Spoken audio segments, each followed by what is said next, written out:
We are reading this morning from the book of Matthew, chapter 21, from verses 1 to 11.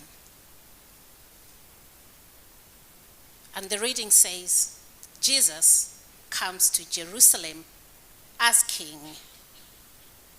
As they approached Jerusalem and came to Bethphage on Mount of Olives, Jesus sent 2 disciples, saying to them, "Go to the village ahead of you, and at once you will find a donkey tied there, with her colt by her. Untie them and bring them to me. If anyone says anything to you, say that the Lord needs them, and he will send them right away." This took place to fulfill what was spoken through the prophet. "Say to daughter Zion, see, your king comes to you, gentle and riding on a donkey, and on a colt, the foal of a donkey." The disciples went and did as Jesus had instructed them. They brought the donkey and the colt and placed their cloaks on them for Jesus to sit on. A very large crowd spread their cloaks on the road, while others cut branches from the trees and spread them on the road.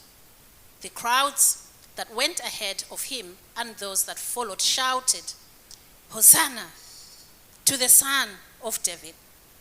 Blessed is he who comes in the name of the Lord. Hosanna in the highest heaven."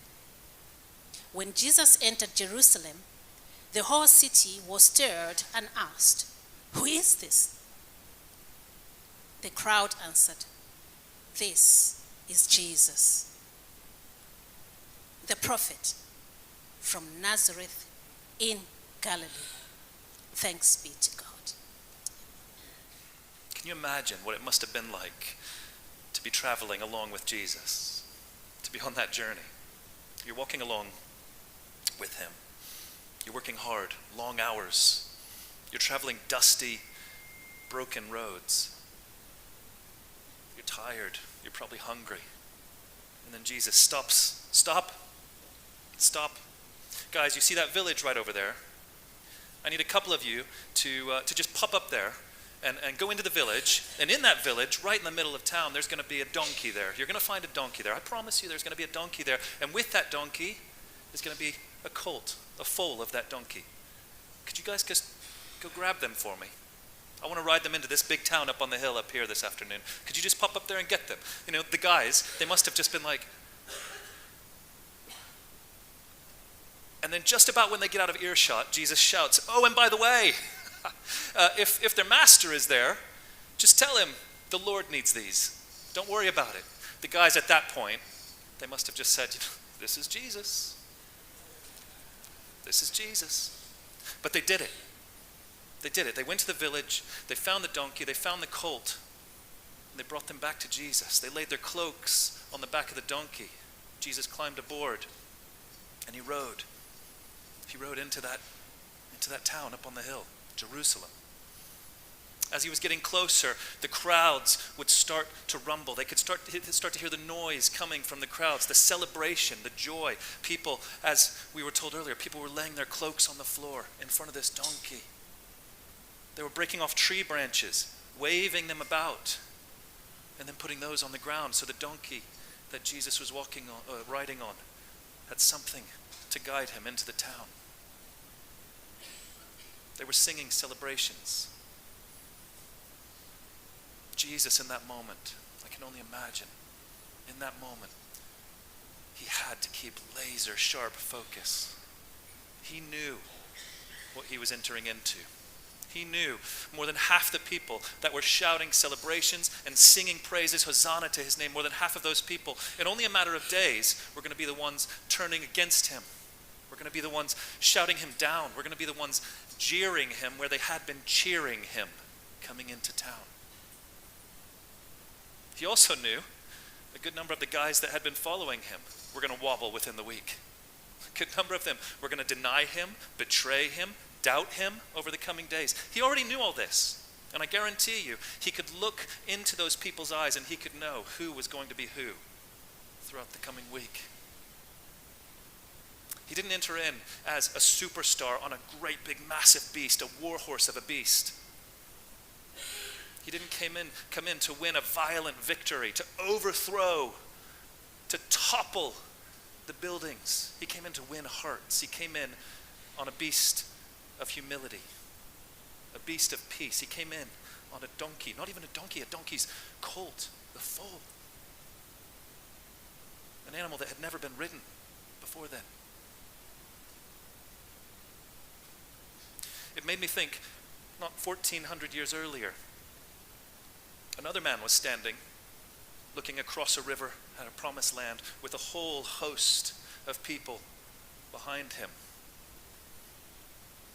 Even in that moment, after all that we're talking about Joshua now, after all that Joshua had gone through, after the death of Moses, all the promises that had already been kept and revealed, even in that moment, Joshua was reminded, be strong and courageous. Be strong and courageous. I can see the promised land. It's right there. But God, how are we going to do it? How are we going to get there? Be strong and courageous. And in those very few chapters between the end of Deuteronomy and the beginning of Joshua, it doesn't say it once, it doesn't say it twice. It says it 7 times. Be strong and courageous. Be strong and courageous. Be strong and be very courageous. I have called you to this place. So fast forward 14 centuries. Jesus is sitting on this baby donkey, listening to the crowds. It'd be very easy. I'd fall into the trap to become a superstar. Be walking in, yeah. He came in with a heart of humility. He came in with a heart of peace. And I can only imagine, knowing everything that he knew that he was going to endure over the next week, I can only imagine he needed to recall those words. I know I would. Okay, keep your focus. You're leading generations of people, nations of people. You are leading the world to hope at the end of this journey. And it's going to hurt. It's going to be painful. Be strong. Be strong and courageous. I'm sure he needed that reminder.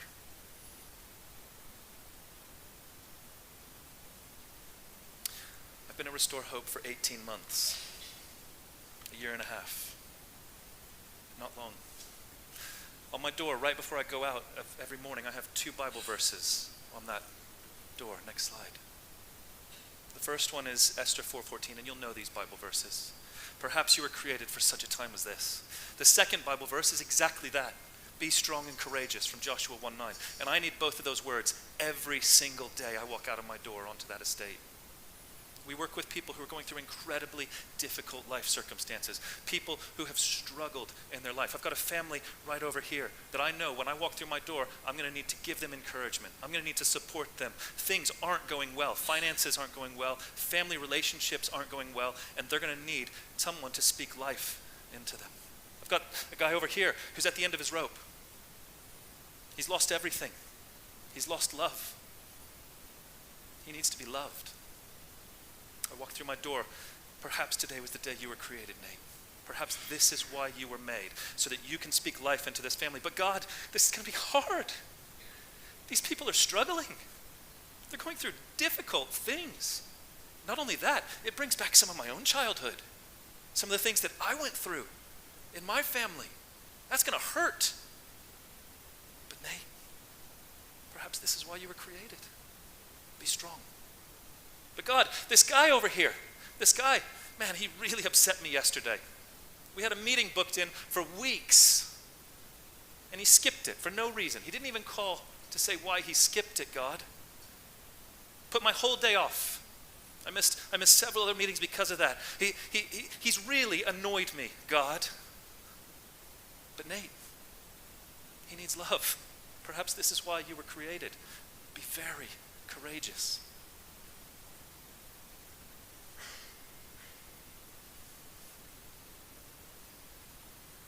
So as I said, I've been at Restore Hope for 18 months. Don't know if you remember, I came and spoke here about a year ago now. Yeah, spoke on hearing from God. Just before that, Restore Hope, as a staff team, had taken a week out of our diary. We stopped everything that we were doing, and we took a week to pray. Just to ask God to please guide us. Send us in the path that you want us to go in, God. There's going to be some challenges. There's some big challenges that we're facing. I'd only been there a few months at the time, and the big challenge that I identified was you can't get to Latimer Park if you don't drive. If you know where it is, it's 3 miles down the road. There's no bus routes, no public transportation. I take it back. There is a train in Little Chalfont. But to get the train, you have to, first of all, pay some money. Then you have to get off the train. You have to travel through a neighborhood, through a woodland, down a rocky path, across some muddy patches, over a busy road, and then you're on Latimer Park. And the whole while you're doing that, I guarantee you, all you're thinking about was, at the end of this day, I'm going to have to do that in reverse. So you're not going to do it. People don't do it. They can't get down to us if they can't drive. So in my prayer that week, I said, Lord God, and this is actually on a poster in my office, access. I said, Lord God, just open up access. Open up wide the gates. Bring the people down in droves. I don't know how you're going to do that, Lord, but please, that's my prayer. Access. Next slide, please. And in about the time that I was here speaking, which was only a couple months after I had been praying that, God hadn't answered that prayer yet. We hadn't found that access. And back in my mind, I thought God was saying, I'm going to give you some money to buy some minibuses. Could you go back one slide for me? I'm going to give you some money to go on to get some minibuses, and I'm going to bring you loads of volunteers to drive those minibuses so you can send this fleet out into the communities, pick up the people that need the work that you're doing at Latimer Park, and we're going to bring them down to Restore Hope. About the time I was standing in front of you last year, that hadn't happened yet. We hadn't seen those minibuses. We hadn't got the volunteers to come. And so God answered my prayer not long after I left this building. God answered my prayer in a really big way, in a way that I was completely not expecting.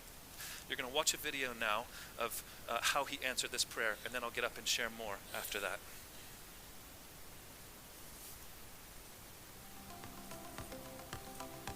For the past 21 years, Restore Hope has been based here at Latimer Park. We are a Christian charity walking alongside people who are experiencing difficult life circumstances. We advocate for them and help them develop skills and confidence to take their next steps towards a more positive future. Our estate is set in the gorgeous Chess Valley on 360 acres of stunning countryside, giving people a chance to experience the beauty of nature by exploring our fields and our farmland, our rivers and streams, and our gardens and meadows. In fact, we recently introduced several beehives to the estate, and we've come to learn quite a bit about the fascinating life of bees. Bees always have a purpose. They know where they need to go and how they're going to get there to create their honey and sustain life for the future. After watching them closely, we've come to realize that for the bees, it isn't just about being out in the meadow on its own. They also need their hive. So for the past year, as a team, we have been prayerfully considering how we can also have our hive buzzing with activity. Earlier this year, a large property in the center of Amersham came available for purchase, and we knew immediately that this is our hive. And therefore, we intend to purchase St. John's Methodist Church on Woodside Road and refurbish it into a state-of-the-art community hub, working symbiotically alongside Latimer Park, which is only 3 miles away. This will bring many of our courses and our services right into the heart of town, making them more accessible. Additionally, St. John's is going to be a place where we partner with evidence-based service providers who excel in their fields of work. St. John's is going to be a revolving door of activity to benefit people at all stages of life, through courses, groups, events, seminars, and projects. This is our hive, buzzing with activity, and same as those bees back in the meadow, in the hive, people will learn where they need to go and how they're going to get there to create their own opportunities and sustain life for their future. And now we invite you to join us on this journey. We need to raise £4 million for the purchase and refurbishment of the property. We then need to fill the space up with like-minded organizations who support our vision to see lives transformed in the Chilterns. And of course, we're going to need all the prayer, support, and encouragement you can give. This project doubles our annual budget, but it will more than quadruple our output. No doubt, the Hive is a huge vision. But so is the Meadow back at Latimer Park 21 years ago. And now, by bringing them both together, we will see even more lives transformed and hope for our community restored. Access. Access. That building, when it comes up on the screen, the next slide, that building is served by 3 main bus routes that go to those neighborhoods, those communities where the people live who we want to work with. Not just that, God was like, well, I'm not going to stop there. 7-minute walk down the road is the train station. That train station goes all the way into the heart of London and all the way out to Aylesbury. So we're going to hopefully be seeing people traveling from even further away to come into this building, come into this property, and have their hope restored. This terrifies me. £4 million, that's a big number. I'm not here to ask for money today, Mark. £4 million is a massive target. That scares me. Filling it up with like-minded organizations, that's going to be complicated. That's going to be complex, finding other charities and organizations that will come in and deliver work that goes along with the stuff that we're trying to do. That's going to take hard work. And then on the day when we open those doors and we're standing there praying that people are going to start flooding into this property, that scares me. What if they don't? What if they don't? But I walk out my door and I see that verse on the wall. And it says, be strong and be very courageous, Nate.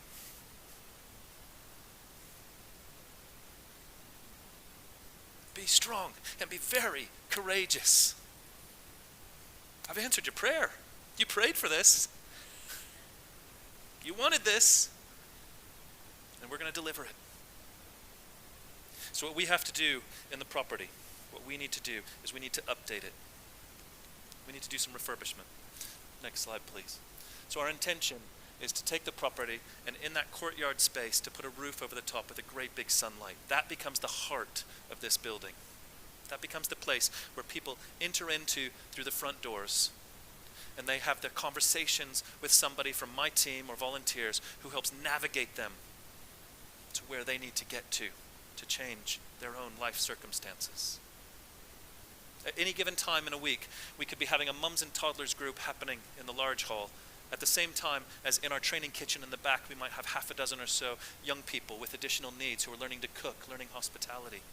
At the same time as in the other hall on this side, we have a health and well-being fitness class taking place. At the same time as in the back hall on this corner, we have people suffering with dementia and their carers meeting for community. Also, throughout all the small meeting rooms, we have family support going on. We have one-to-one counseling going on. And at some point in this day, all of those sessions, programs, and activities, they all finish at about the same time. And all of those people flood into that heart. They flood in together, and they give each other encouragement. People from multi-generations, all walks of life, coming together to build community in this place. So I'm going to give you a very quick whistle-stop tour of what Restore Hope does and how we do it. Next slide. Many of the people that we work with feel helpless, feel like they can't help themselves. Add to that, they feel powerless. They feel like they don't even have the autonomy within their own lives to change that situation, and therefore they are living in hopelessness. Next slide. What we're called to do is to break that cycle of hopelessness. And that's a charity, Restore Hope, doing that. But that's a people. That's all of us. You know, that's the Big C Church. That's us together, breaking the cycle of hopelessness. What we found, for no fault of their own, people slide into this cycle at any given point.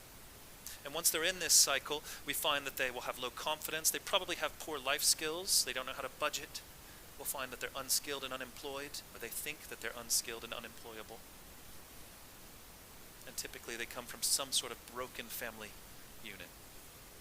So Restore Hope pulls out our great big pair of scissors, and we go along with the different courses and activities that we do, and we snip each of those. So where you have low confidence, we give encouragement. Where you have poor life skills, we provide tools for life. And what I'm talking about with tools for life is budgeting, cooking, cleaning, parenting. These are the things that probably come quite natural to most of us. But these are things that are foundational for people that we're working with. We provide opportunities for skills support. Provide opportunities for people to come in and pick up some tools and gain some skills so that they can become employable.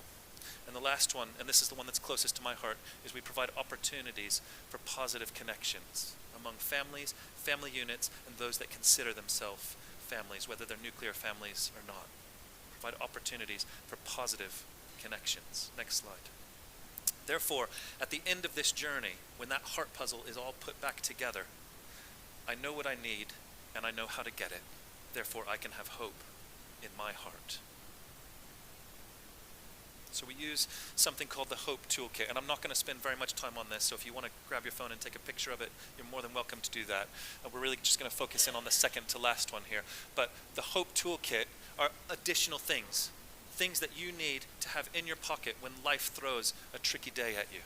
So you need some hope habits, gratitude, generosity, creative outputs. You need to find ways to eliminate negativity. Know when a negative thought is entering into your mind. Know when something is uncontrollable.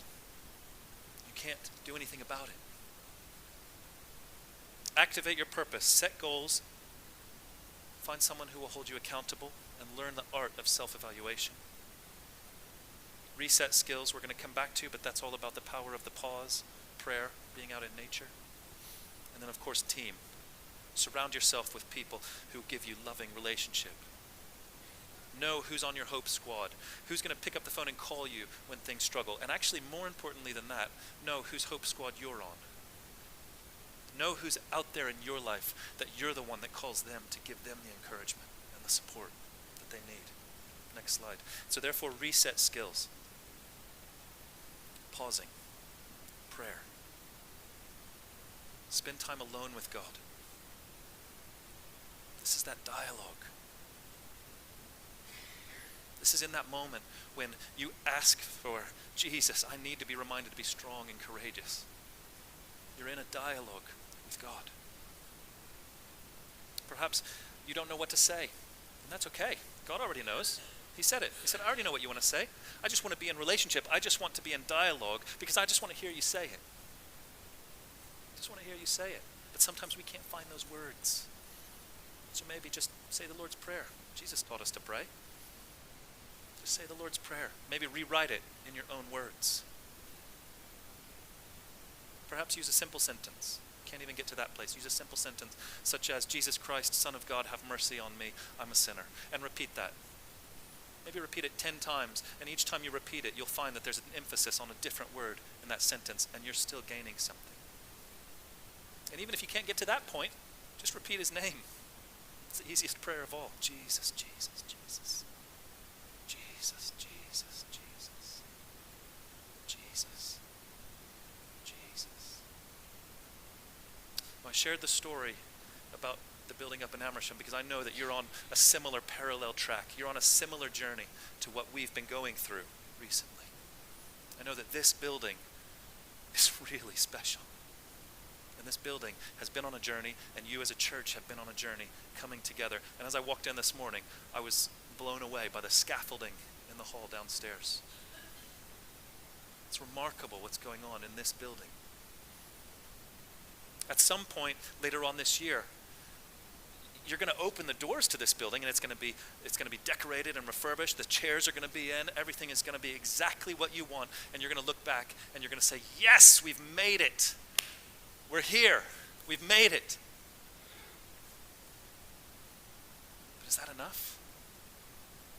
It's not enough, is it? It's not enough, is it? It's not enough, is it? How are we going to fill this place up? How are we going to fill this building up with so many people who need Jesus, Jesus, Jesus?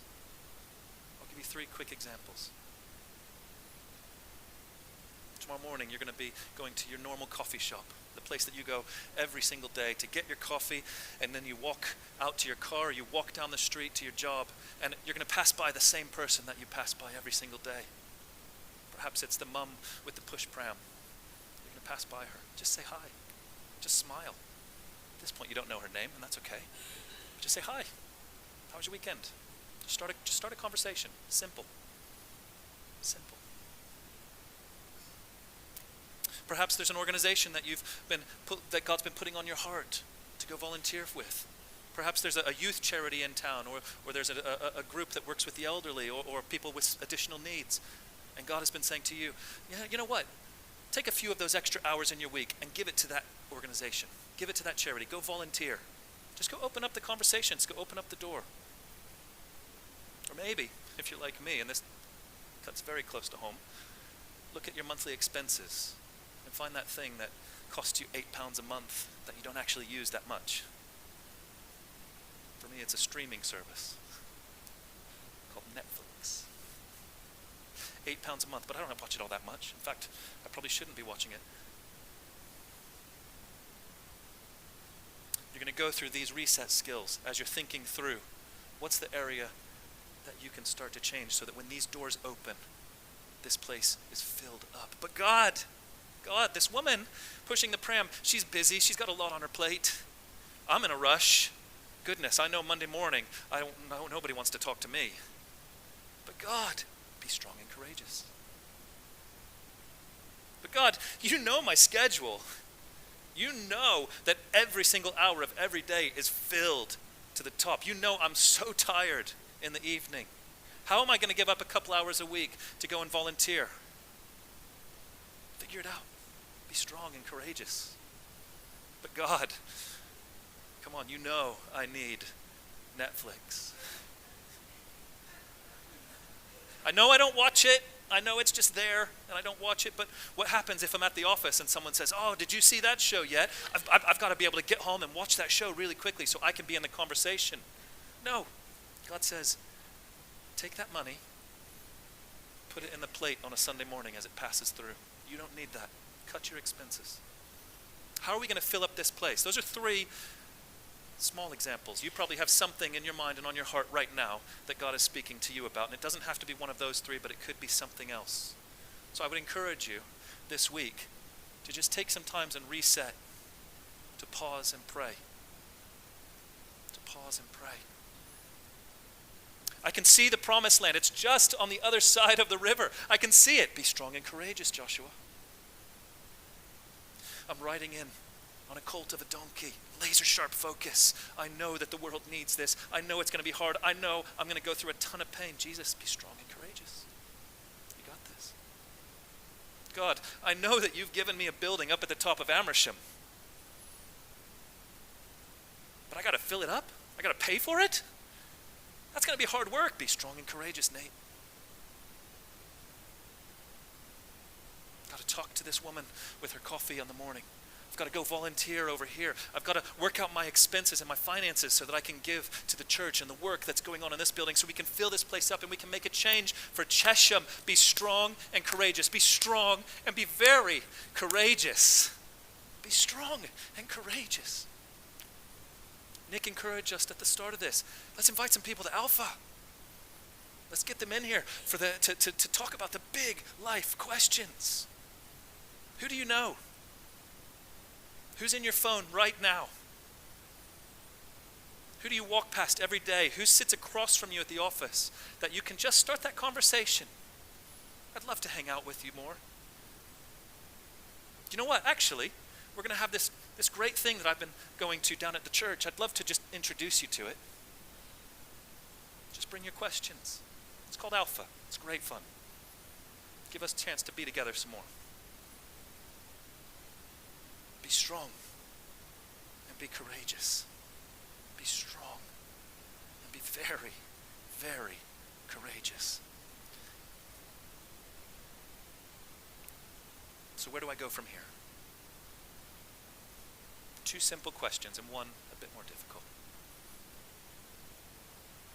What am I doing right now where I need to be strong and courageous? What am I doing in my life right now, today, this afternoon, where I need to be reminded, be strong and be courageous? What strong and courageous thing is this church, is King's Church Chesham being called to? Right now. You already know the answer to this, I guarantee you. What are you being called to? And now the hard question. Those were the two easy ones. And now the hard one. And as a result of those two questions, what first step do I need to take? What do I need to do today?